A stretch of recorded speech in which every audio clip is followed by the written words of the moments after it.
Boa tarde. Pessoal, vamos dar então início agora à segunda sessão de palestras convidadas, tá? E a gente vai ter o prazer agora de receber o professor Moacir Ponte, do ICMC USP, o qual eu não tinha tido o prazer de conhecer até agora, tá? O professor vai fazer essa palestra aí, Androides sonham com desenhos elétricos. Pergunta, né? Android sonhos com desenhos elétricos, Deep Learning no aprendizado visual multidomínio. O professor Moacir é professor no Instituto de Ciências Matemáticas e de Computação da Universidade de São Paulo, ICMC USP, e livre docente pela mesma instituição. Visitante no Center for Vision, Speech and Signal Processing, CVSSP, da Universidade de Surrey, em 2016. Possui doutorado e mestrado pela Universidade Federal de São Carlos, autor de mais de 40 artigos completos em periódicos e conferências e coordenador de projetos de pesquisa e de colaboração internacional. Recebeu o prêmio Google Latin America Research Award em 2017. Desenvolve pesquisas em pré-processamento de sinais e imagens, aprendizado profundo Deep Learning, aprendizado de extração de características espaciais temporais em imagens e vídeos. Então, professor, temos o prazer de convidá-lo e, como eu prometi, que ia lhe dar as mesmas flores que dei para a professora Alba. Eu espero que você aceite também com o carinho que a professora aceitou. Obrigado, professor. Seja bem-vindo. É um prazer estar aqui no evento. Primeira vez que eu estou aqui em Teresina e está sendo uma experiência excelente. Então, muito obrigado pelo convite. O título dessa palestra é... Deixa eu pegar aqui. O título da palestra é uma pergunta, né? Que na verdade, é uma brincadeira com um livro que eu gosto bastante, que chama Androides Sonham com Ovelhas Elétricas, né? Essa brincadeira. E é o livro que originou o filme Blade Runner, que recentemente teve uma versão nova, né? Blade Runner 2049, eu acho. Então, tanto os dois filmes quanto o livro são muito bons. E é uma brincadeira com esse título. E eu vou falar especificamente, né, tem a ver aqui com desenhos, porque vocês vão ver que um dos objetivos da pesquisa é fazer o aprendizado visual multidomínio. Então, nós vamos tentar trabalhar com imagens que tentem aproximar desenhos, manuscritos, desenhos feitos à mão, com fotos. Então, daí a ideia. Esse trabalho ele foi realizado em colaboração, quer dizer, os resultados que eu vou apresentar aqui, as coisas que eu vou falar aqui, não foram de minha autoria, claro, mas com participação de muitas outras pessoas, em especial meus alunos Leonardo Ribeiro e Gabriel Costa, o professor Rodrigo Melo, que é um dos meus colegas com quem tenho mais trabalhado ultimamente, a Marta, que é aluna dele de doutorado, e o Tubu e o John Colomos, que são da Universidade de Surrey, onde eu fiz o pós-doutorado em 2016. E esse trabalho tem apoio da FAPESP, da Google e do CNPq, direto ou indiretamente em algumas partes. Então, eu queria agradecer de antemão a essas instituições. Então, só para apresentar um pouquinho, eu venho lá de São Carlos, e São Carlos é uma cidade muito interessante, com cerca de 200 mil habitantes, então é uma cidade nem muito grande, nem muito pequena. E ele tem uma característica interessante, que mais ou menos 20 mil pessoas, quase 10%, é comunidade acadêmica, quer dizer, ou é estudante, ou é professor, ou trabalha na universidade. Porque a gente tem duas universidades grandes lá. Tem a USP, que é onde eu trabalho, e tem a Federal de São Carlos. Então, são dois centros bem grandes lá. E a gente é o inverso de Teresina, né? A nossa média da temperatura máxima é 28 graus ao longo do ano. Então, nunca faz muito calor lá. Sempre fresquinho. Então é uma característica boa da cidade. E tem a maior proporção de doutores por habitante no Brasil. Então, para cada tem um doutor para cada 135 pessoas na cidade. Então você topa lá com o pessoal sempre, né? É uma relação mesmo que tem a ver com a porcentagem aqui da comunidade acadêmica. Então São Carlos, nesse ponto de vista, é uma característica interessante. A USP, ela fica no meio da cidade, e aqui esse é o ICMC, o Instituto de Ciências e Matemáticas de Computação, que é o instituto em que eu trabalho. É um dos jardins aqui do ICMC. Aqui é o bloco que o pessoal faz pesquisa, tem a biblioteca, quer dizer, é um pouco maior que isso, mas só para vocês terem uma ideia de como que é lá. E o que eu vou falar um pouquinho para vocês tem a ver com o que a gente gostaria de resolver em termos computacionais e que tem a ver com os nossos sentidos. Então, esse slide aqui tem os 5 sentidos principais que nós temos. Que é a visão, o olfato, o tato, a audição e o paladar. E aí é claro que vocês já devem saber a resposta disso, mas o nosso sistema nervoso, se você tiver os 5 sentidos, né, se você tem os 5 sentidos, a gente usa para se guiar no mundo, a gente usa os 5, mas tem um deles que a gente usa mais. Qual que vocês acham que é? Se ninguém falar, eu paro aqui a palestra. Ajuda aí. É a visão, certo? Cerca de 80% das nossas decisões são tomadas pela visão. Os outros 20% dos outros sentidos. Tem um outro sentido que não está aqui, que é muito importante no processo de deambulação e decisão. Chama propriocepção. Ele não está incluído nesses 5 aí principais, mas a propriocepção é a noção que a gente tem do espaço que a gente ocupa. E ele é muito importante, só que isso aí não dá para você pôr num sensor, né, e jogar por aí. A propriocepção, por exemplo, é o sentido que eu tenho quando eu fecho o olho, eu sei que minha mão está aqui, apesar que eu não estou olhando ela. Se eu balanço ela, eu sei que ela está aqui. Então tem aquelas coisas para você medir se a pessoa tem propriocepção, você faz ela abrir o braço e tocar o nariz, né, sem falar. É uma das medidas, enfim. Mas a visão é uma coisa muito importante para a gente tomar decisões e é por isso que ela é tão relevante quando a gente fala de visão computacional. Porque a gente está tentando transportar para o computador as coisas que a gente vê, as formas como a gente enxerga. E o que a visão tem que é relevante, que é importante, que a gente precisa notar? A visão nos dá a sensação de distância. Então, pela visão, a gente sabe se um objeto está perto ou está longe da gente. E isso é uma informação importante para muitas coisas. Evolutivamente, isso quer dizer, a gente sabe se coisas estão longe ou estão perto. Isso é importante para uma relação que a gente tem com os objetos que estão à nossa volta. A gente também tem um outro senso que vem da visão, que é a profundidade. A profundidade é o que nos ajuda a andar, a caminhar, saltar, nadar, etc., sem ficar esbarrando nas coisas, né? Claro que esse sentido não é perfeito. Às vezes eu tropeço muito, por exemplo, mas é essa a ideia, né? A ideia de você ter profundidade é que você tem noção do que está perto de você, do que está longe, etc. E aí ele vai além da distância, ele vai do sentido da profundidade das coisas, né? Então, o nosso próprio olho, ele foca perto e desfoca longe. Foca longe e desfoca perto por uma razão. Uma outra coisa que tem a ver com visão computacional é a relação de iluminação. Então, noite e dia, o ciclo noite e dia regulou nossos olhos, de forma que nós acostumássemos mais, tivéssemos mais sensibilidade, maior facilidade de lidar com luz do que com sombra.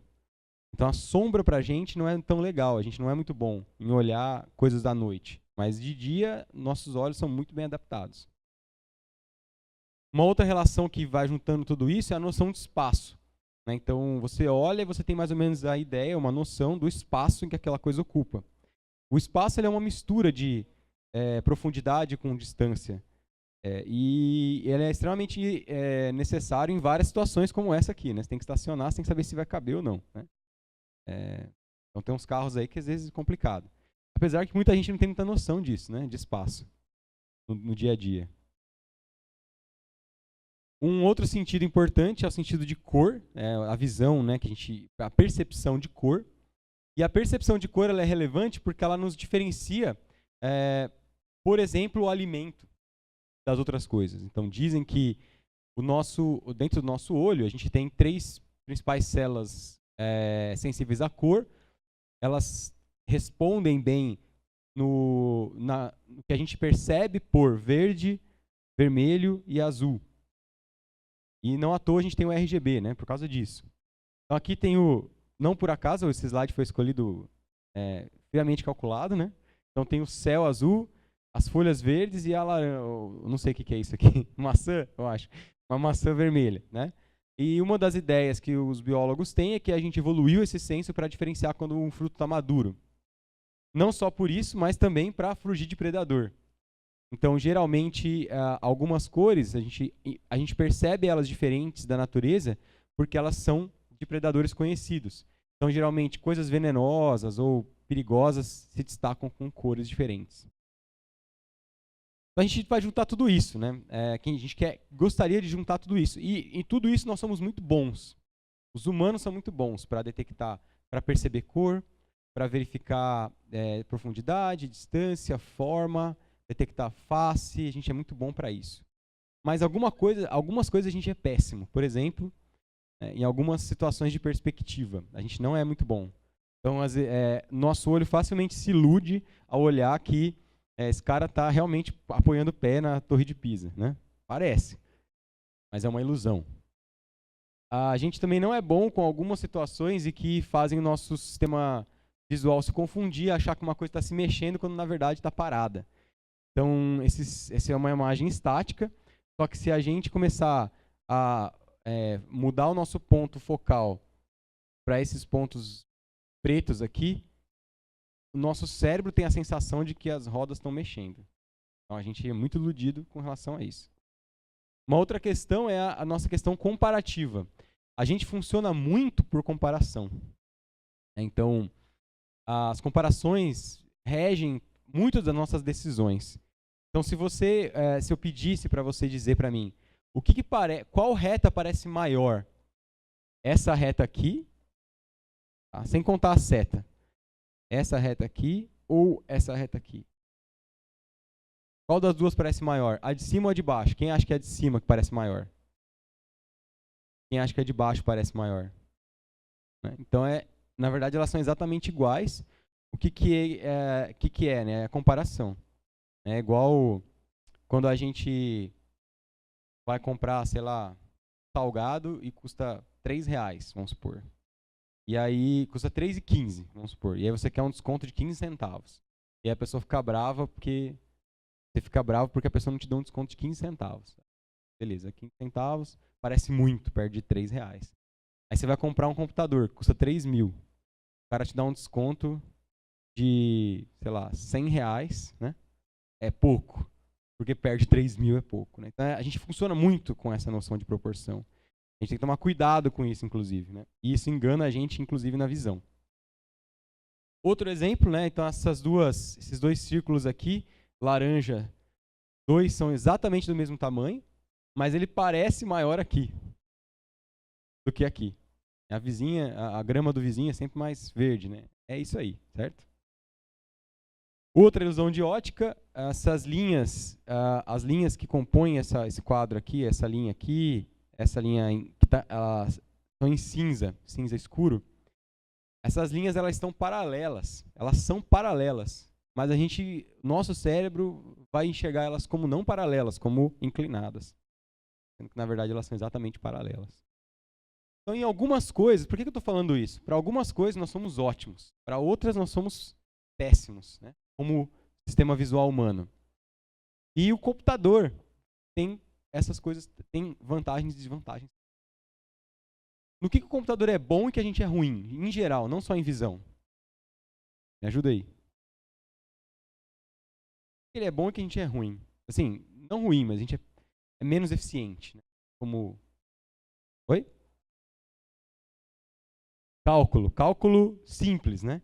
Então, se a gente, por exemplo, pega um cara aqui que faz pesquisa com otimização, com algoritmos, não sei o quê, manda o cara fazer uma derivação violenta de umas matemáticas super simbólica extrema, o cara faz. Aí chega na hora de dividir a conta no bar, quanto que é 137 dividido por 4, o cara não consegue fazer, certo? Para o computador é trivial, mas dá para ele um símbolo e ele não consegue entender. Então a gente tem que saber quando que a gente é bom e o que a gente pode usar do computador. Uma das coisas que o computador é muito bom é para contagem. Então quando eu tenho que contar muitas coisas, né? Então você pega, por exemplo, uma lista de coisas ou espalha um monte de feijão na mesa. Vai contar os feijões. É horrível, é dificílimo, mas para um computador é trivial. No entanto, o computador ele é bem diferente do olho humano. Como a gente pode ver aqui, né, não tem nada a ver. É um negócio completamente cheio de peças, com coisas diferentes. Sistema óptico, com sistema eletrônico, no caso da câmera digital, claro, né? Tem características bem distintas que a gente tem que tomar cuidado. Dessa área de tentar entender o problema visual do ponto de vista computacional, a gente pode dizer que existe uma área grande, uma grande área na computação que algumas pessoas chamam de computação visual.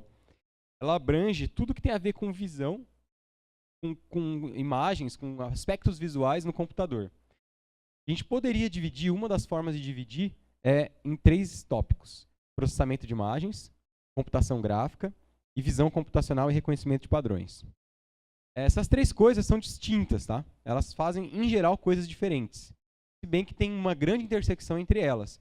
Inclusive pesquisadores que pesquisam nessas áreas como um todo. Em geral, muito raro a pessoa pesquisar nas 3 áreas, mas tem gente que faz computação gráfica e processamento de imagens, tem gente que faz computação gráfica e visão computacional ou reconhecimento de padrões, ou tem gente que faz processamento de imagens e visão computacional.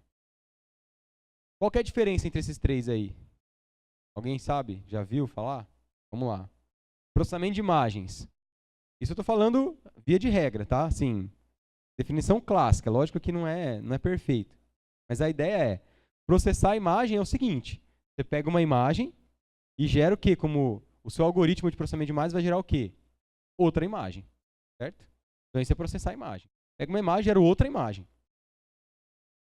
Então qualquer sistema, algoritmo, técnica, método que pega uma imagem e gera outra imagem é processamento de imagens. Computação gráfica. A entrada de computação gráfica não costuma ser imagem. Pode ser que seja, etc. Mas, via de regra, a entrada de computação gráfica são dados e modelos. Dados da câmera, dados de curvas, superfícies, parâmetros, iluminação, textura. A partir dos dados e modelos, a computação gráfica vai ter algoritmos, métodos para gerar uma imagem. Certo? Então, entrada, dados e modelos, saída, imagem. Isso é computação gráfica. E visão computacional e reconhecimento de padrões. Em geral, a entrada é uma imagem também, assim como o processamento de imagens. E é por isso que tem muita gente que trabalha nas 2 linhas, porque o objeto de estudo é sempre imagem. Mas a saída aqui não é necessariamente uma imagem. Pode ser também, mas ela sempre vem com semântica, com dados, juntos. Então, eu tenho a imagem e a saída são dados e modelos. Então, por exemplo, uma segmentação dessa imagem, em que eu sei o que são cada um dos elementos aqui dentro. Eu tenho semântica envolvida. Ah, mas tem algoritmos de processamento de imagens que faz isso também, que é segmentação. Tem, mas eu estou tentando ser didático aqui. Tá? Em geral, via de regra é isso. Então, quando a entrada é imagem e a saída é imagem, processamento de imagens. A entrada é dados e a saída é imagem, computação gráfica. A entrada é imagem e a saída são dados, visão computacional e reconhecimento de padrões. Nós vamos falar aqui desse terceiro aspecto, visão computacional e reconhecimento de padrões, durante essa palestra. Qual é o pipeline geral de visão computacional e reconhecimento de padrões? E aí teve apresentação aqui. Quem teve no meu curso de manhã já viu isso aqui, esse slide. O pipeline genérico envolve aquisição. Eu tenho que saber de onde vem a imagem, qual é o instrumento que capturou essa imagem, quais são as suas características. É um satélite, é um drone, é uma câmera digital normal, veio de um celular, veio de um tomógrafo, veio do microscópio, veio de um telescópio. Isso é importante, tá? Eu tenho que pré-processar essa imagem de alguma forma, obtendo uma imagem melhorada, uma imagem realçada, uma imagem sem ruído, etc. Em geral, a gente converte, pela facilidade que isso promove nos sistemas, a gente promove uma fusão das bandas ou dos canais que eu tenho disponíveis de cor, gerando um único canal. Nesse único canal eu faço extração de características, que pode ser extração de características de cor, textura, forma, gradiente e o que você pensar. E se você pensar, essas três partes aqui tem muito a ver com processamento de imagens. Tá? Depois eu gero um vetor de características. Esse vetor de características, ele gera um espaço de características. Nesse espaço de características, eu quero fazer reconhecimento. Depois até em cor diferente, porque isso aqui não é nem visão computacional, nem processamento de imagens, isso aqui já é machine learning. Processamento, talvez um pouquinho de reconhecimento de padrões entra aqui. Tá? Esse é o pipeline geral para a gente processar imagem e obter resultados, dados no final, reconhecer padrões, etc. Isso é muito bonito, isso funciona muito bem.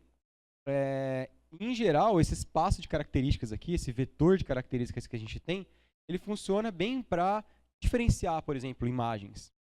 Então, se eu quero, por exemplo, diferenciar imagens de morango, de instrumento musical, de golfinho, de esquilo e, sei lá, de uma paisagem da Índia.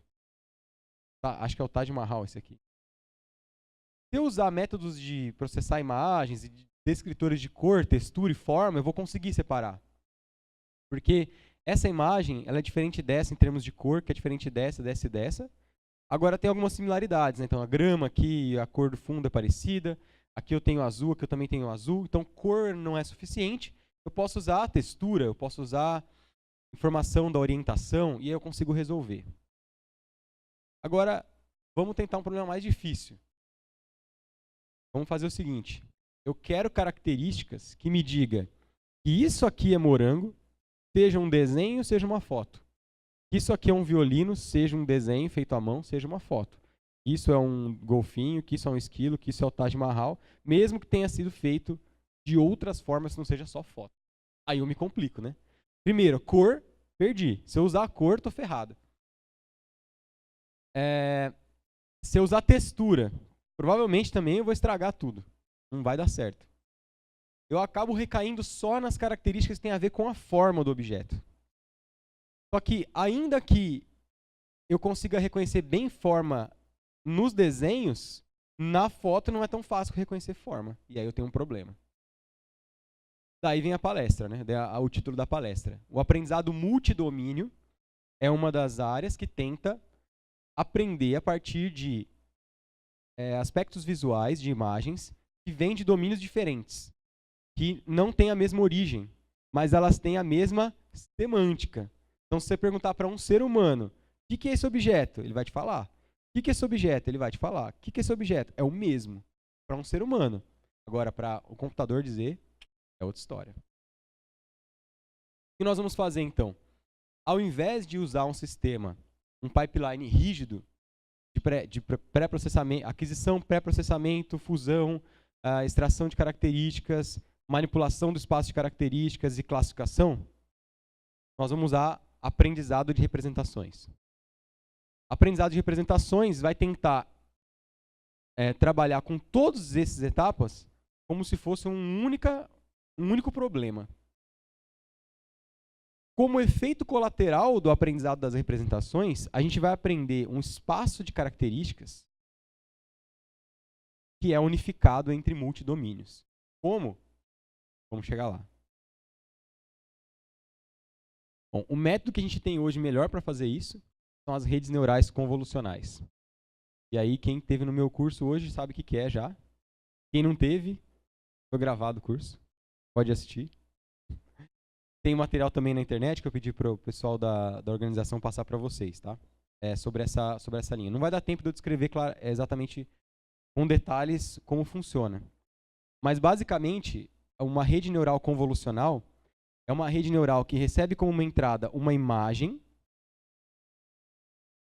Ela possui camadas que são camadas de processamento de imagens, tá? Não são camadas de redes neurais como as multilayer perceptrons. São camadas que fazem filtragem de imagem. A gente chama isso de camada convolucional.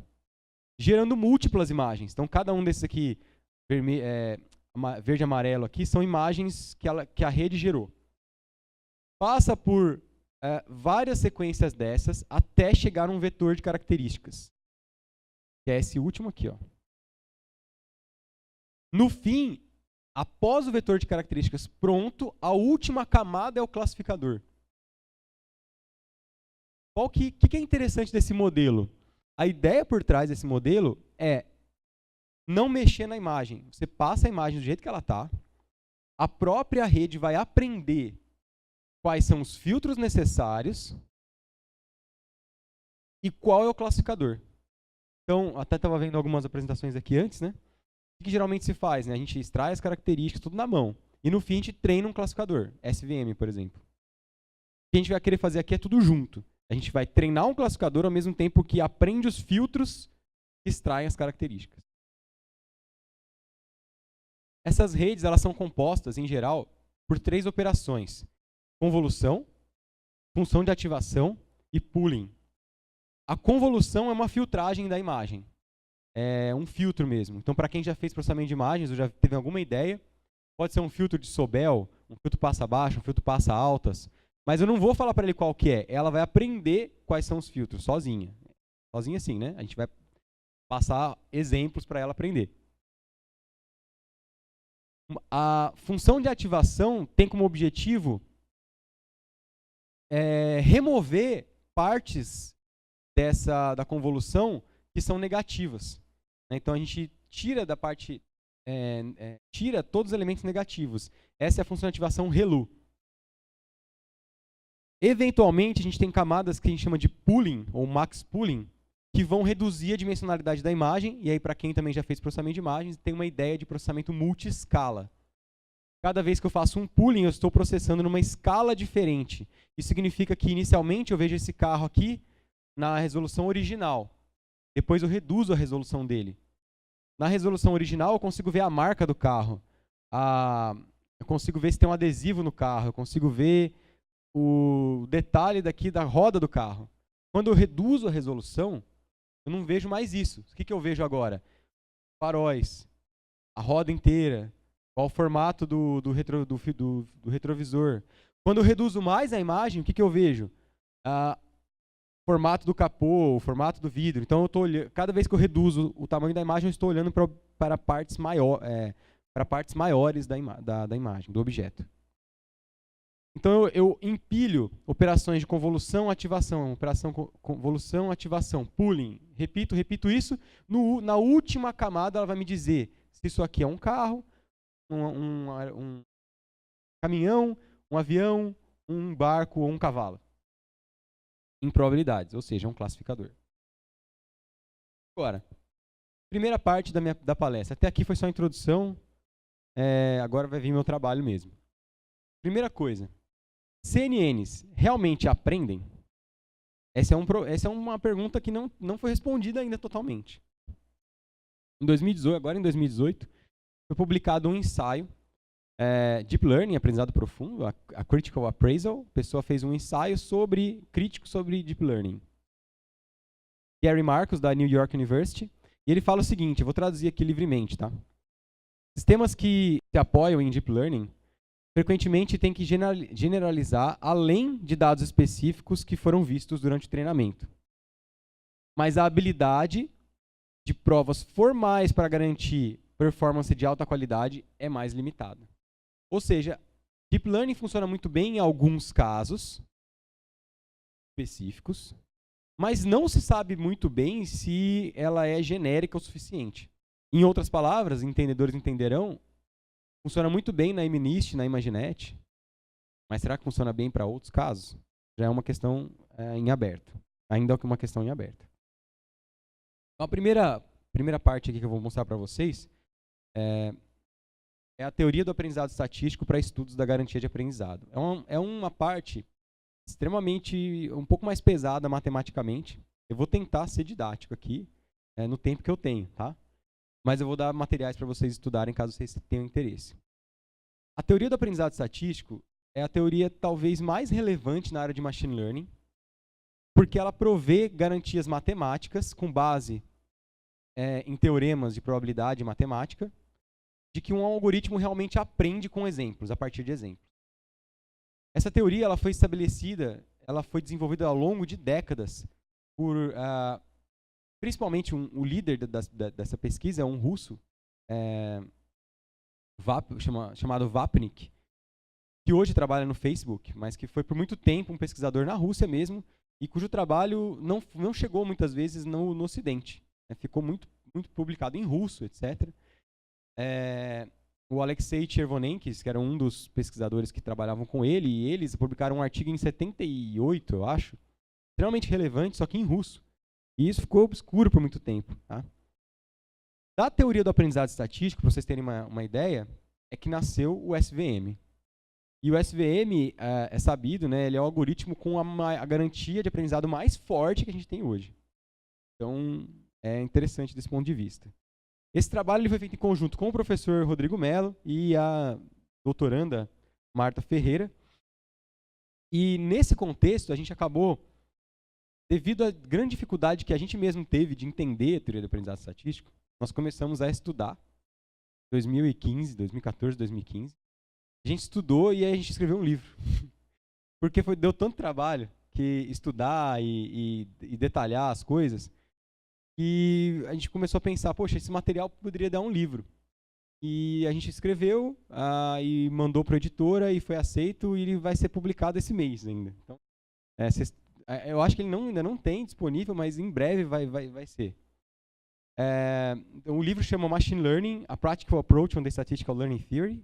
Vai ser publicado pela Springer ainda esse ano. Provavelmente esse mês deve sair. Então, se vocês quiserem saber um pouco mais sobre a teoria do aprendizado estatístico, de uma forma bastante prática, usa bastante programação, né? Mostra os códigos para a gente que da computação é muito importante, né? A gente olha aquelas fórmulas, né? Mas na hora que você vê o código, o algoritmo, aí você entende, né? Então, a gente fez um livro bem voltado para essa área. Então, tem desde uma introdução ao machine learning, a teoria do aprendizado estatístico, como que funciona o SVM, como que funcionam os kernels, por que os kernels funcionam, como projetar kernels e assim por diante. É um livro de machine learning básico mesmo, mas que tem muitas coisas legais, embasamentos legais para coisas que ainda não estão resolvidas. Por exemplo, como aplicar isso em deep learning, que é o que a gente vai tentar fazer aqui. O que a teoria do aprendizado estatístico diz? Quando eu aprendo um classificador, geralmente um classificador f é aprendido, é uma função f, que permite me levar de x a y, em que x são os dados de entrada, as features, e y são os rótulos. É isso que eu quero aprender. Quando eu aprendo um classificador f, como é que eu sei que o classificador é bom? Olhando o erro? Olhar o erro é pouco. A gente vai olhar a generalização desse classificador. Isso é o embasamento da teoria do aprendizado estatístico. Eu vou olhar o erro com relação aos exemplos de treinamento. Eu tenho que olhar o erro de treinamento, mas eu tenho que olhar também o erro de teste, não visto no treinamento. A diferença entre o erro de treinamento, que aqui eu vou chamar de REMP, que é o risco empírico, e o risco de teste, essa diferença, essa divergência é a generalização. Então, quando alguém fala, meu algoritmo generaliza, é isso que ele está querendo dizer. Tem uma boa capacidade de generalização. Isso quer dizer que o erro que ele cometeu no treinamento é muito parecido com o erro de teste. Isso significa que o algoritmo é bom? Não, mas que ele generaliza. Então, se você erra 80%, se você acerta 70% só, 70% no treinamento e acerta 70% no teste, o algoritmo generaliza perfeitamente. Por quê? Ele não, o seu classificador ele não te enganou. O erro que ele comete no treinamento é o mesmo do teste para dados futuros. O contrário é ruim, né? Se ele no treinamento acerta 100% e no teste ele acerta 70%, aí você foi enganado pelo seu classificador. É isso que a gente não quer. E é nesse ponto de vista que foi estudado, a gente estudou métodos CNN, né, redes convolucionais, desse ponto de vista. Então, a gente tem o erro de treinamento e o erro de teste, a gente quer comparar os dois. Matematicamente, isso aqui é um pouquinho o que o Vapnik fez, né, no livro que ele publicou em 98. Ele provou que existe um limite que eu acho uma equação que, se eu quero saber qual é a probabilidade de eu ser enganado pelo erro de treinamento, né, o erro de treinamento é 90%. Será que eu estou sendo enganado ou será que esse erro de treinamento é verdadeiro mesmo? Esse erro ele tem a ver né, então aqui está a divergência, né, a probabilidade desse erro ser maior do que um certo epsilon aqui. Então, será que esse cara aqui é maior do que um certo, sei lá, 5%? Será que eu corro o risco de errar em 5%? Essa probabilidade ela é menor ou igual a isso, que é menor ou igual a isso aqui. O que esse termo tem aqui? Tá? Ele é meio cabeludo esse termo aqui, mas eu vou tentar explicar. Essa parte aqui é uma constante. Eu não vou explicar muito, mas o que ela tem? N é o tamanho do conjunto de treinamento. Então, N, por exemplo, se você tem 1000 imagens para treinar, N é 1000. Então, N é fácil. N é o tamanho do seu conjunto de treinamento.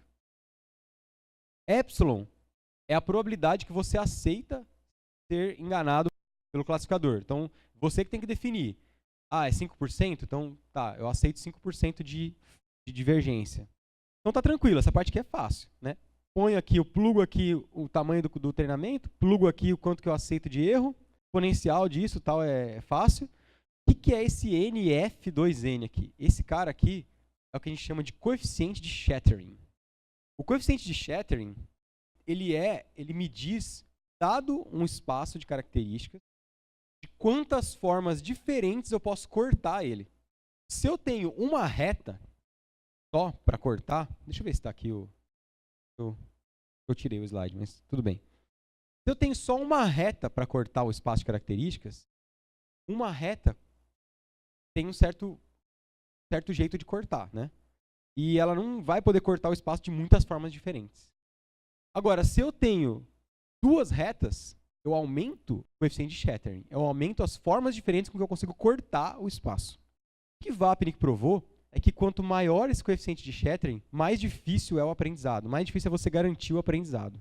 Por isso que a SVM é o algoritmo com maior garantia de aprendizado, porque ela corta o espaço com uma reta, ou um hiperplano, na verdade. Então ela tem o menor coeficiente de shattering possível, que é um hiperplano. E ele provou que ela aprende, dado que ela tem o menor coeficiente de shattering, ela aprende o melhor hiperplano separador. A gente quer estender isso para redes neurais. Uma analogia, para a gente entender o conceito de generalização. Se você vai estudar para uma prova, e aí você tem, o professor chega e passa para, ele fala, ó, o que eu vou fazer aqui, nessa prova vai cair conteúdo, né? Está disponível, por exemplo, num livro. Ele passa alguns livros.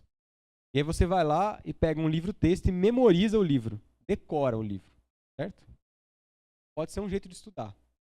O outro jeito de estudar, ao invés de você memorizar o livro, você lê o livro, mas você faz exercício, você lê de outras fontes, você faz exercícios de outros livros, etc. Qual que é a chance desse cara aqui e desse cara aqui na prova? Quem que você acha que vai melhor na prova? O cara que, em vez de decorar, fez exercício, estudou de várias fontes diferentes, ou o cara que decorou linha a linha aquele livro? Quem acha aí que o cara que decorou vai melhor na prova? Depende do professor também, né? Acho que o cara que estudou de várias fontes diferentes, né? Por quê? O cara que memorizou, ele só vai bem na prova se o professor cobrar exatamente o que tiver escrito no livro. Se fugir um pouquinho, já era, né? Esse é o problema que a gente tem de generalização dos métodos. Tá? A gente chama isso em Machine Learning de overfitting. Se você se ajusta demais aos dados de treinamento, você corre o risco de memorizá-los. E aí a gente tem um dilema que a gente chama de dilema viés-variância. Eu quero ajustar uma função a esses pontos. Esses são os pontos de treinamento, são os pontos que eu estou vendo, que me deram de treinamento. Eu quero ajustar uma função que explique esses pontos. Eu tenho várias opções. Eu posso ajustar um modelo linear, que é essa reta pontilhada aqui, ou eu posso ajustar um modelo polinomial, extremamente complexo, que liga todos os pontos. Qual dos dois é melhor, linear ou polinomial? Esse é o dilema viés-variância. Não tem uma resposta pronta para isso, certo? Quanto mais complexo é o seu algoritmo, quanto mais funções ele admite no sistema, mais ele vai se ajustar aos dados de treinamento. Por um lado pode ser bom, porque esse meu modelo polinomial, ele tem erro zero de treinamento. Ele passa em cima de todos os pontos. O erro de treinamento dele é zero. Agora, será que ele tem erro zero para dados futuros? Aí é que a gente tem dúvidas. Esse é o dilema viés-variância. O modelo linear ele tem o menor viés possível, viés mais restrito possível, porque ele só aceita a função linear. O modelo polinomial, aqui eu ajustei um modelo polinomial com, deixa eu ver, 1, 2, 3, 4, 5, 6, 7, 8, 9. Com 11 graus, né? Um polinômio de 11 graus. Então ele aceita funções do tipo ax mais b, ax quadrado mais bx mais c, e assim por diante, até o grau 11. Então ele aceita muitas funções. O problema é que, se eu confiar nesse cara aqui, pode ser que, para dados futuros, eu erre feio. Então é isso que esse é o dilema viés-variância. Então basicamente é o seguinte, vamos supor que eu tenho um espaço que contém todas as funções possíveis. Função linear, função quadrática, função cúbica, função RBF, né, que o pessoal usa para M, por exemplo. Função gaussiana, todas as funções que você pensar. O meu algoritmo, um algoritmo A, tem esse viés aqui, ó. Ou seja, ele só pega funções que estão aqui. Vamos supor um viés linear. Eu tenho um outro algoritmo competidor, que é esse outro cara aqui, que aceita mais funções. Então, tenho, por exemplo, um algoritmo que aceita, por exemplo, até o polinômio do 6º grau. Ele vai ter mais funções possíveis. O que a gente sabe? Que dentro desse espaço de funções existe uma função que é a melhor para o problema. E uma outra aqui que é a melhor para esse conjunto. E existe uma função que a gente chama de f-Bayes, que é o classificador de Bayes, que é o classificador perfeito. Ninguém sabe esse classificador. Ele é o ideal, sabe? Aquela pessoa que você idealiza, assim, mas nunca vai existir. É isso, é o classificador de Bayes. E aí, então, existem dois tipos de erro que eu posso cometer. Num classificador com viés muito baixo, eu tenho o que a gente chama de underfitting. Eu tenho um erro de estimativa muito baixo, ou seja, a distância entre um classificador aleatório e o melhor classificador aqui dentro é muito pequena. Mas a distância do melhor classificador aqui dentro é longa, é grande com relação ao classificador de Bayes. Já num método com viés muito menos restrito, um viés muito grande, é muito difícil de eu alcançar o melhor classificador. Mas se eu alcançar, ele vai estar mais perto do de Bayes aqui. Então, o erro de estimativa é alto, o erro de aproximação é baixo. Mais detalhes tem no livro, também tem outros materiais, mas essa é a ideia. A gente vai tentar usar isso para tentar estudar métodos baseados em Deep Learning. E o que a gente percebeu? Que existe uma série de problemas com métodos baseados em CNNs, porque eles memorizam as imagens. Em geral, eles incluem uma quantidade muito grande de funções, porque eles têm 20 camadas, 40 camadas, 50 camadas, cada camada com centenas de neurônios. Então, a capacidade da rede é tão grande, como um algoritmo de classificação, ele acaba decorando tudo. O que a gente percebeu? Que esses dados, eles inclusive, eles conseguem ajustar rótulos ruidosos. As CNNs, elas conseguem decorar qual é o ruído. Pra vocês terem uma ideia, você pega a base de dígitos, por exemplo, a CNN consegue decorar que o dígito 1 tem ruído gaussiano, ou ruído Poisson, ou se o ruído gaussiano tem sigma igual a 0,1, ou se o sigma é igual a 0,3. E vai dar classes diferentes para eles. Às vezes ele vai dizer que se o sigma é muito grande do ruído, o ruído domina a imagem, né? Então vamos supor, com sigma alto, ele deixa mais próximo a imagem de um dígito, por exemplo, 0, com ruído alto, do dígito 7, que não tem nada a ver com 0, com ruído alto, do que o 7 próximo do 1, que seria muito mais... Então, esse é o estudo que a gente está fazendo. Nossa conclusão é a seguinte: para alimentar modelos de Deep Learning, você precisa de muitos dados. Por quê? Para garantir essa equação aqui, coeficiente de Schattering. Quando o coeficiente de Schattering é muito alto, você precisa de um N muito alto também.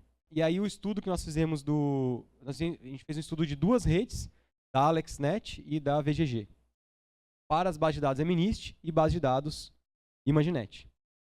Então, na VGG, por exemplo, que tem 16 camadas, a VGG ela é uma bazuca para matar mosca na MNIST. Ela é grande demais, ela não precisa. A AlexNet é suficiente para você resolver a MNIST. Quem fez o curso hoje de manhã viu que a MNIST a gente consegue 98% de acerto com uma camada convolucional e uma camada densa. Duas camadas é 98% de acerto. Não precisa de uma rede tão grande.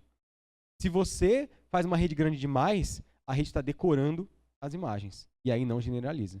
Para a Imaginet, que tem 1.4 milhões de imagens, é suficiente para treinar uma rede neural. Mas e a minha base de dados, que tem 1000 imagens? Provavelmente, se eu tentar usar uma VGG, uma Inception, que são redes enormes, para treinar minha base de dados com 1000 imagens, eu estou me iludindo que aquilo ali está realmente generalizando. Não está. Qual que é? Mas está tudo perdido? Então a gente deve abandonar Deep Learning, mas todo mundo publica com Deep Learning e dá tudo certo. Por quê? Essa é a segunda parte da palestra. E essa é uma visão muito pessoal minha como pesquisador que tem estudado Deep Learning e Statistical Learning Theory mais fortemente há 4 anos. Deep Learning é muito... Confiar em Deep Learning para classificar não é tão legal. Mas como aprendizado de representações é o canal. É aí que está a questão. Você vai usar Deep Learning não é para treinar um classificador, é para aprender a representação. E aí eu vou chegar no segundo trabalho, que é um problema extremamente difícil, que eu já motivei ele no começo, que é o problema de buscar imagens a partir de rascunhos. Cat-Based Image Retrieval. Esse trabalho ele tem parceria com o pessoal da Universidade de Surrey, né, o Tu e o John, e o meu aluno de doutorado, o Léo. A gente publicou esse ano um artigo na Computers and Graphics, que eu vou mostrar os resultados daqui a pouco. Qual que é a ideia? É usar Deep Learning como um problema de regressão para encontrar um espaço de características onde imagens de classes similares fiquem próximos nesse espaço e imagens de classes diferentes fiquem distantes. É esse o problema que a gente quer. A gente quer encontrar um espaço de características via Deep Learning. Eu não estou preocupado com a classificação. Estou preocupado com as características, em que morangos fiquem perto, dependente do domínio, esquilos fiquem perto, dependente do domínio, etc. Se eu for usar um pipeline comum de classificação, de geração de extração de características, provavelmente o que eu vou ter é isso aqui. Isso aqui foi eu que fiz, tá? Não é um algoritmo que gerou, não. É só para dar um exemplo. Provavelmente todas as fotos vão ficar de um lado, todos os rascunhos, os desenhos vão ficar do outro. Eu queria isso aqui. Eu queria características que as classes fiquem próximas, independente do domínio. Isso aqui é um plot TSNE, ou TSNE, usando essa ideia, usando a rede neural como classificador. Olha como que ela dá errado. Não funciona. Não funciona muito bem para esse domínio. Os rascunhos, né, os desenhos ficaram todos desse lado, que estão em branco aqui, e as fotos ficaram todas do outro lado. Se a gente olhar aqui de perto, né, até tem umas partes, as zebras estão juntinhas aqui, os camelos estão juntinhos aqui, mas os desenhos de camelo, os desenhos de zebra estão longe das fotos. Não é isso que eu quero. Quanto mais a gente tentou treinar isso aqui, pior foi ficando. Mais memorizado foi o problema. O que a gente vai fazer então? Usar 2 redes em paralelo. Modelos paralelos para ligar domínios distintos. Encontrando o que a gente chama de embedding space, ou uma imersão espacial. No nosso trabalho, a gente fez um foto e sketch, né, desenho. Mas tem trabalhos fazendo a mesma coisa com modelos 3D e com texto também, ligando texto com modelo 3D, texto com imagem e assim por diante. Primeira ideia, redes que a gente chama de siamesas. O que são essas redes siamesas? Eu treino uma rede neural com imagem, uma rede neural com desenho. E aí, eu junto elas, os pesos, eu compartilho os pesos dela. Ou seja, pesos são iguais para as 2 redes. Eu posso ter um cenário de completamente compartilhado, nada compartilhado ou parcialmente compartilhado. Como tudo na vida, né? O meio termo é sempre melhor. Quase tudo na vida, o meio termo é sempre melhor. E partial share é o que funciona melhor. Ou seja, parte da rede é igual e parte da rede é individual para cada domínio. Eu vou pular essa parte aqui, mas a ideia é a seguinte. Pô, mas você acabou de falar que não funciona para classificação. Agora você está me falando que você vai usar a rede neural. O que você fez? A função de custo que nós vamos usar não é uma função de custo de classificação, apenas. Nós vamos usar a função de custo que olha para o erro de classificação, mas existe uma função de custo alternativa. 2, aliás. Uma delas a gente chama de contrastive loss, função de perda contrastiva, e triplet loss, função de perda que olha para uma tripla. Qual que é a ideia? Foi o seguinte, e aí por isso que é legal ter várias redes, né? Redes distintas. Vamos supor que eu tenho um desenho, eu tenho o desenho de um pato. Eu vou pegar a foto de um pato, porque é da mesma classe do desenho, e a foto de um outro objeto, tipo um gato. O que é o desenho? É o que a gente chama de âncora, ou A. Nesse caso aqui eu vou usar a letra A. O que é a foto que é da mesma classe do desenho? O exemplo positivo. E o que é a foto que vem de uma outra categoria? O exemplo negativo. Vamos supor que no espaço de características aleatório, o A está longe do P, a âncora está longe do exemplo positivo e perto do negativo. O que eu gostaria? Eu gostaria de aproximar o exemplo positivo e afastar o negativo. É isso que eu quero. Eu posso usar tanto a função contrastiva quanto a função triplet para fazer isso. Elas agem diferente. A função contrastiva vai tentar afastar, vai tentar garantir que a âncora esteja distante do exemplo negativo, pelo menos por uma margem, e que o P esteja dentro dessa margem. Então, ela quer jogar o N para fora desse raio e o P para dentro desse raio. A função triplet, ela vai olhar a diferença entre o N e o P. Ao invés de entre a âncora e o N, a âncora e o P, é entre o N e o P. Então, esse é o objetivo. Na contrastiva, ele vai tentar jogar a âncora igual ao exemplo positivo e o exemplo negativo longe. E na triplet, ele vai tentar aproximar o P de A e afastar o N. Para isso. Se vocês olharem depois as funções de custo, vocês vão ver, vou pegar aqui a triplet, aqui está mais fácil de observar. Ela basicamente é o seguinte, é o A menos o P, então eu quero minimizar a distância entre A e P, A é a âncora e P é o positivo. Então eu quero minimizar isso aqui, distância, e eu quero maximizar a distância do A para o N, então eu inverto aqui com menos. Então essa é a distância entre o A e o P, essa é a distância entre o A e o N. Se esse aqui tem mais, esse tem menos, ele vai minimizar esse e maximizar esse. Eu vou usar isso para treinar a rede neural em 3 etapas. Na primeira, eu vou usar base de grande porte, redes pré-treinadas. Quem nunca usou rede pré-treinada, né? E já trabalhou com isso, sempre a gente usa rede pré-treinada. Por quê? Porque as redes pré-treinadas a gente pode confiar que a classificação está certa, que ela generaliza. Agora, para a minha base de dados, eu não vou tentar fazer um classificador, não. Eu vou treinar as redes com pegar pesos pré-treinados, aí eu tenho a softmax loss, que é a função de classificação. No estágio 2, eu vou ligar as duas redes por uma função contrastiva, tentando aproximar o exemplo positivo e afastar o negativo. E na fase 3, eu vou adicionar uma função triplet, que inclui também um exemplo negativo com a função triplet. Então, esse foi o nosso trabalho. Fazer um sistema multi-estágio, em que inicialmente eu não vou tentar obter um classificador. Eu vou pegar um classificador a partir de uma base grande que eu tenho confiança que tem exemplos suficientes. E para as nossas bases que eu tenho menos exemplos, eu vou treinar usando a função contrastiva, seguida a função triplet loss. E aí a gente obteve um resultado muito bom. Para vocês terem uma ideia, eu não pus a tabela aqui, mas o estado da arte era ao redor de 30%. E com esse método a gente alcançou 58%. Então é um ganho bastante significativo. Eu não sei se alguém já bateu isso aí, mas eu acho que não. Agora a gente está trabalhando numa segunda ideia de função de custo. Uma função de custo com agrupamento. E tem melhorado um pouco os resultados. É um pouco mais difícil, mas tem melhorado um pouco os resultados.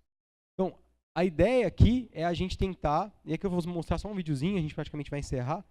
A ideia dessa palestra, então, qual que é a mensagem, né? Vou falar depois, mas mais uma vez aqui. O meu conselho para quem vai trabalhar com Deep Learning e não quer disputar com o Google e com a Microsoft. Não é fácil. O cara tem muito recurso. Não tentar fazer classificação com rede neural. Vai para a parte de representações. E pensa nas funções de custo que vocês vão usar. Triplet e contraste são excelentes começos para vocês pensarem. Mas aí vocês podem tentar ser criativos e criar suas próprias funções de custo, combinar redes, fazer redes em paralelo. Tudo isso funciona muito bem e a gente tem um resultado melhor do que tentar fazer direta classificação. Vou rodar aqui o videozinho. Isso aqui tá no Google, no Play Store, né, se vocês quiserem baixar. Você faz um desenho e aí assim que o sistema percebe que você parou por 3 segundos, ele faz uma busca na internet. Aí ele vai recuperar as imagens mais similares a partir do seu desenho. Então aí ele é sensível até a detalhes, né? Então, pôs a crina, vai aparecer um galo. Não é perfeito, mas acerta muito bem. Aí se eu desenhar um outro pássaro, né? Aqui eu estou desenhando um pássaro voando. Então são categorias similares. São mesmas categorias, né? Pássaro também, mas com posições diferentes. E o método ele é bem robusto a isso. Ele consegue capturar imagens nesse estilo. Inclusive com poses diferentes, né? Então se eu tenho só... Eu quero uma águia, né? Ao invés de um pombo ou sei lá o quê. Então ele consegue capturar alguma... Pássaros sejam parecidos, né? Que tem um bico aqui. Esse aqui é um dos que eu mais gosto. É porque foi eu que inventei essa ideia. Eu começo com óculos e eu vou evoluindo para outros objetos. Faço uma bicicleta.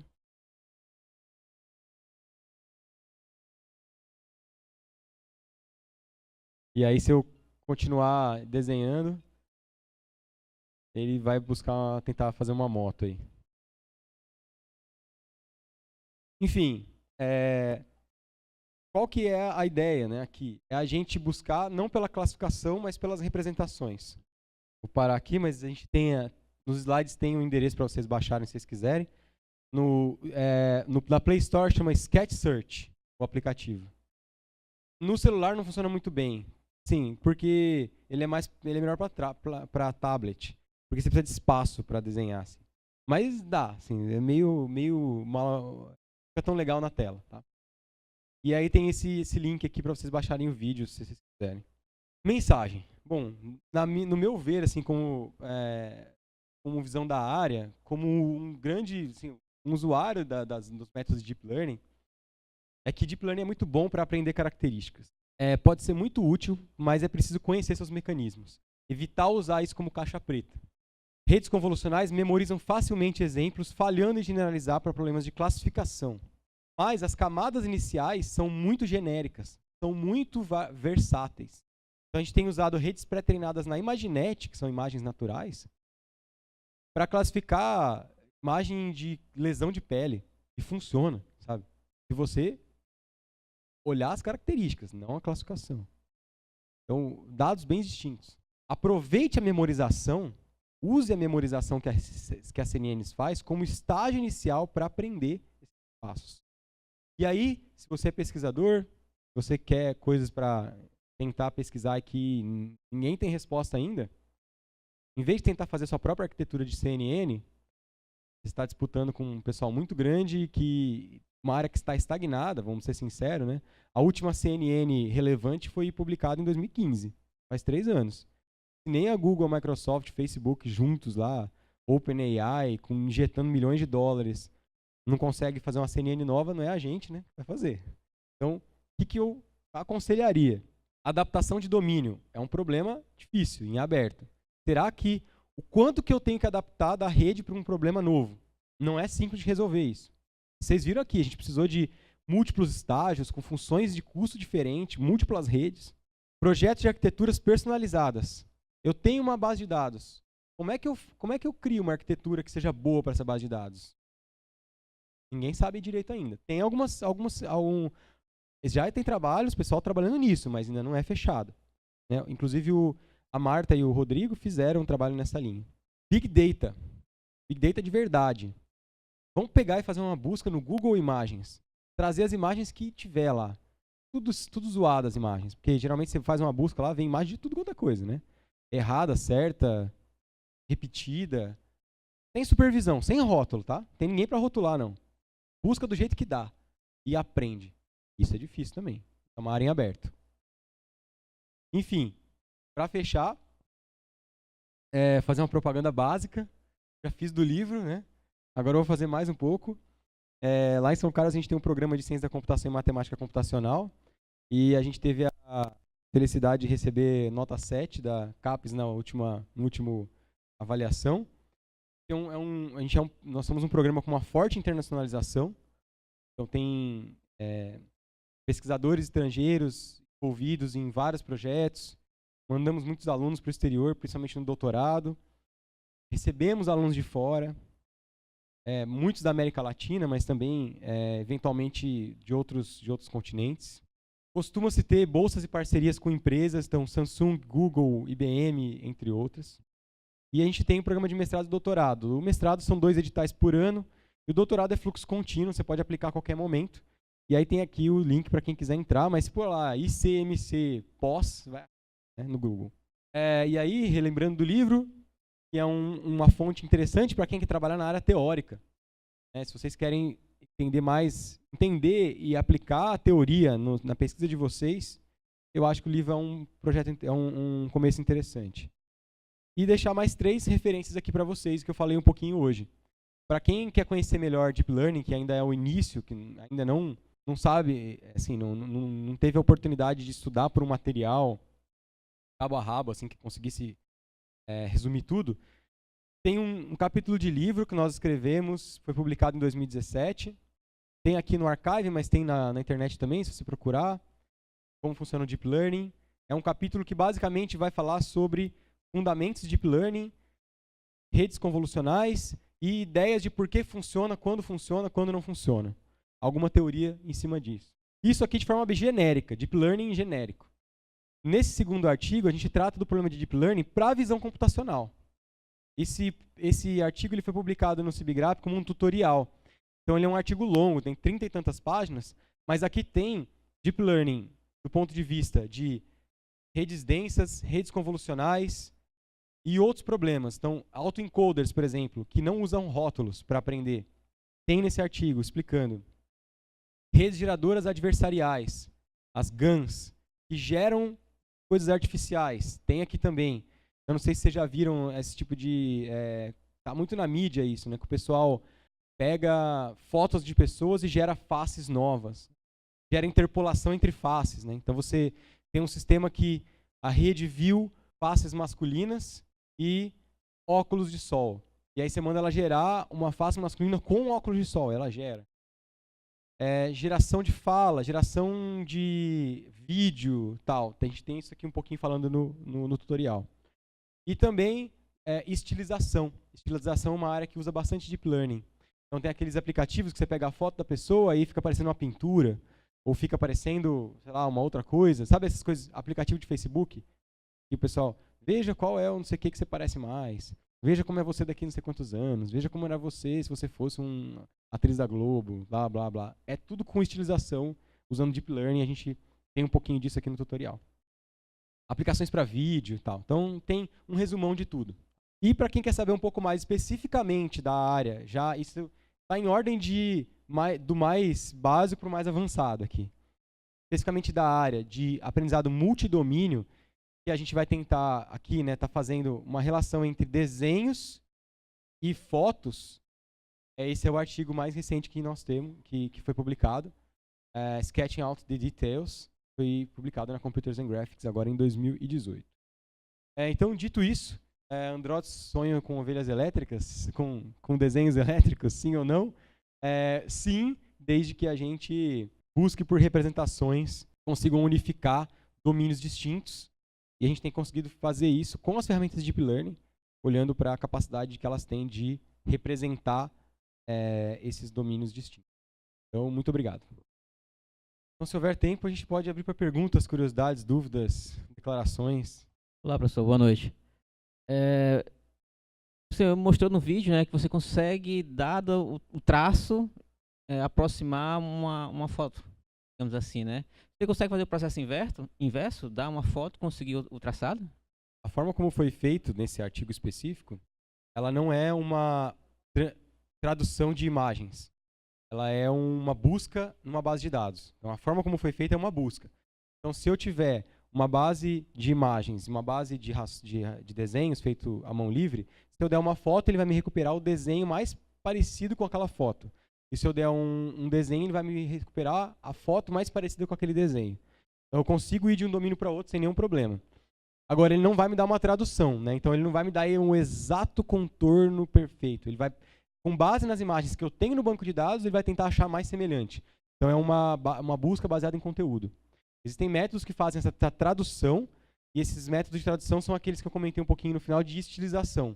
Então, ele vai tentar traduzir uma imagem por exemplo, uma foto de uma pessoa e fazer o retrato falado dela, a partir da foto. Aí isso é um outro tipo de rede neural que utiliza, eles chamam de redes neurais completamente convolucionais, fully convolutional, para tentar fazer essa tradução. Mas não é o trabalho que a gente fez.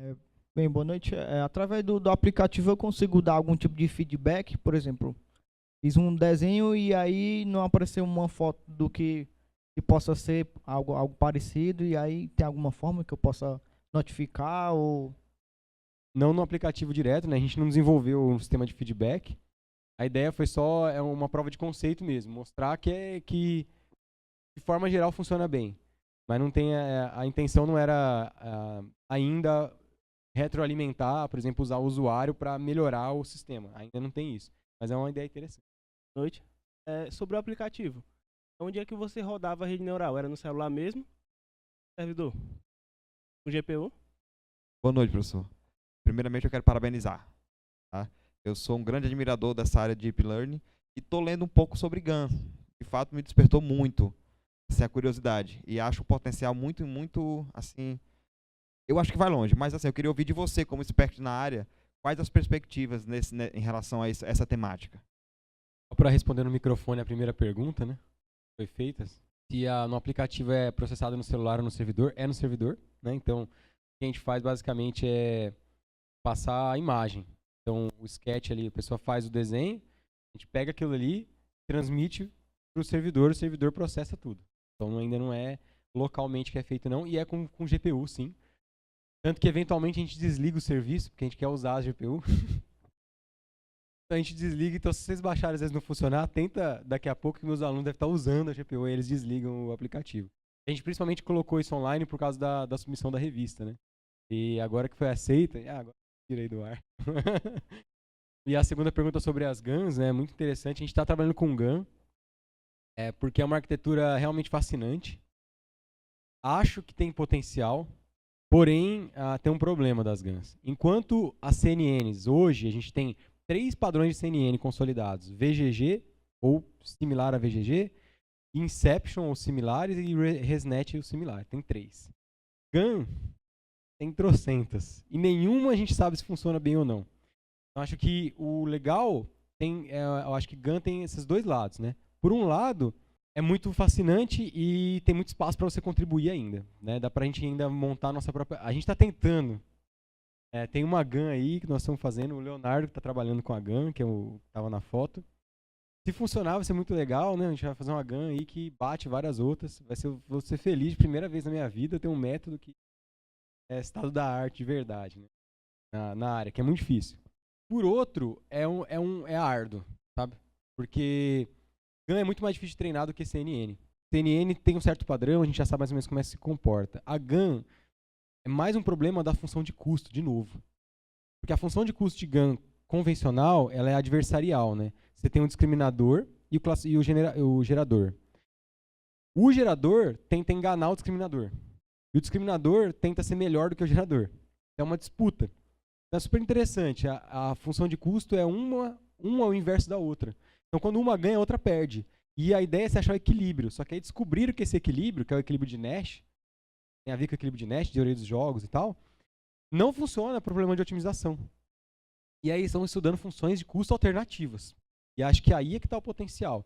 Se a gente tentar achar funções de custo para problemas específicos para GAN, aí eu acho que a área vai longe. Então tem bastante potencial nesse sentido. Então é isso que a gente está tentando fazer.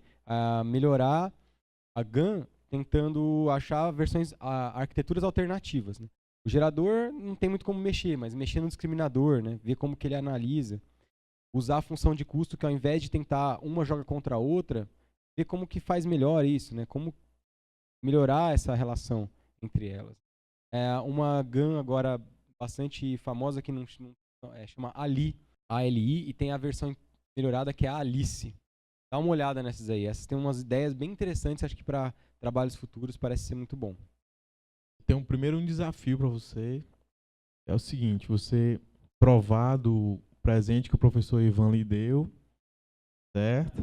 Provar bem, depois fazer os desenhos, aí se reconhecer, aí eu digo que funciona mesmo. A segunda pergunta é, você fez uma aplicação que você chamou de multidomínio, não foi isso? Mas assim, acaba sendo imagem com imagem, né? Quais são as perspectivas para utilizar em outros domínios? Então, texto, música e por aí vai. Pergunta relevante. Tem um slide, né, que mostra lá texto, 3D e imagem. E apesar disso, tem poucos trabalhos que relacionam domínios muito distintos. Porque mesmo quando a imagem com imagem é difícil. Então, quando você vai para outro domínio, pode ser mais complicado ainda. Mas existem caminhos, eu já tenho visto pessoas querendo fazer isso. E eu acho que vai na mesma linha, assim. Se eu tivesse que tentar alguma coisa, eu tentaria inicialmente com a mesma arquitetura que eu fiz ali para desenho e imagem.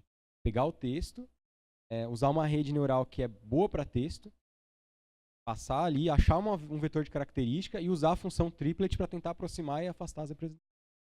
Na minha experiência do que eu tenho feito, do que eu tenho experimentado com várias bases e cenários bem distintos, eu acho que tem um potencial para funcionar.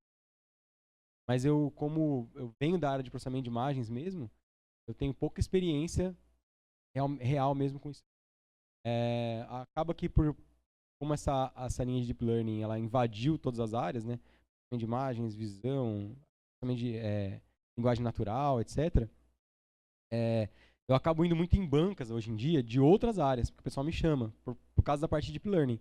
E aí eu tenho ido em bancas, por exemplo, de processamento de linguagem natural, e eles têm usado coisas parecidas. Então parece que as arquiteturas são similares. A gente tem que tentar ver como juntar tudo.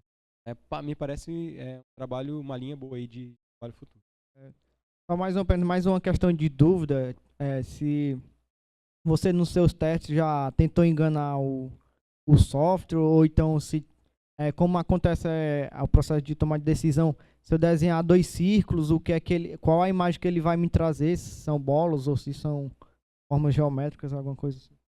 Pergunta excelente, né? A gente, propositalmente, a gente não desenhou um objeto muito simples, porque se você colocar uma coisa muito simples, ele vai tentar fazer muita coisa, né? Então, se você desenhar uma bola, por exemplo, ele vai mostrar imagens muito diferentes, assim, pôr do sol é um que ele mostra bastante, bola de futebol, então é uma coisa que não tem. Então, como você mesmo no vídeo tem, né? Você precisa dar mais detalhes, né? Então, você fez uma bola, ele vai dar umas coisas lá meio distintas. É uma bola de futebol, aí você tenta fazer uma bola de futebol. Essa é a ideia. Se tentar enganar ele vai inicialmente te responder umas imagens ruins, mas aí conforme você vai melhorando, adicionando mais traços, ele vai respondendo melhor. Então é isso que, mais ou menos essa ideia aí. E aí quem quiser mais material, tem esse GitHub aqui, onde eu tento atualizar as coisas que eu vou passando, né? Então o meu GitHub é MA-Ponte, e se vocês forem no meu GitHub, vocês vão achar lá. Mas aí tem esse mini curso de Deep Learning Introduction to Data Science. E aí tem aí o slide, tem material, tem tudo.